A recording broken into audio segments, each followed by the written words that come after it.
Nagaa Waaqayyo hunduma keessaniif haa ta'u habaayatu obboloota koo na jalatti argamtan akkasuma fuula YouTube fuula Facebook kiyya jalatti argamtan akkam jirtu nagaa keessan miti ana buleetiin keessan nagaa guutuu raafaa ta'een qaba akkasumas illee nagaa guutuu raafaa akka qabden Waaqayyoon biraa abdiif amantii guutuu qaba jechuudha.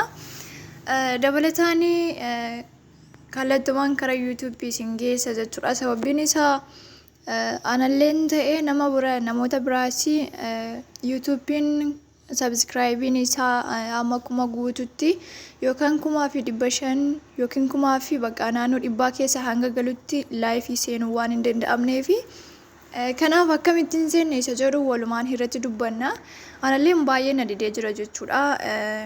Ijoolleen tokko immoo sitti himnaati akkaataatti live galtu viidiyoo isaa hojjedhu nutti ergi waan jettaniifi isiniif erguuf hojjechuuf jira jechuudha.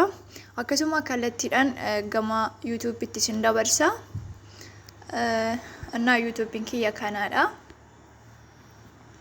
Anan bana jechuudha.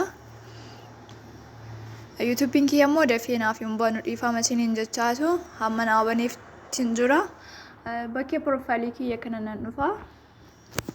Bakkee profaayilii kan ergan dhufee jiru chaaneel kan jedhu kan nan tuqa jechuudha. Ergan isa tuqee subscribing kiyyalee na jalaa kaasatiin jira jechuudha. Torbee darbe keessa 200 naa galee ture garuu hamma kinoo na jalaa kaasaa jira. Subscribing torba irraa gadi bu'ee jira jechuudha. Sababa isaas garuu I don't know ani baay'ee hin beeku jechuudha. Kanaaf as dhufeetu bakkee ida'uun kun jirti. Kazaan isa nan tuqa. Isa ergan tuqee kinoo kana naa fide jechuudha. Kana erga naa fideen booddee go live kan jedhu kana nin tuqa. Innaa isa yoon tuqee kinoo kana naa fide jechuudha.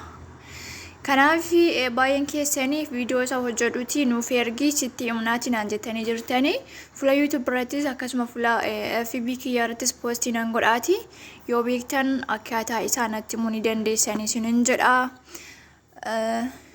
Annaa akkanuma dhaamsi biraa hin jiru waan isinitti gaafii ta'e yoo jiraate immoo natti maatii gaafii keessaniif immoo deebii isiniif hallaadha homaa rakkina hin qabu isinin jechuu barbaada. Turtii gaarii naaf qabaadha isinin jedha hedduu tokko isin jaaladha isinin jedha. Innaa bakka hin badinaa shaaloom.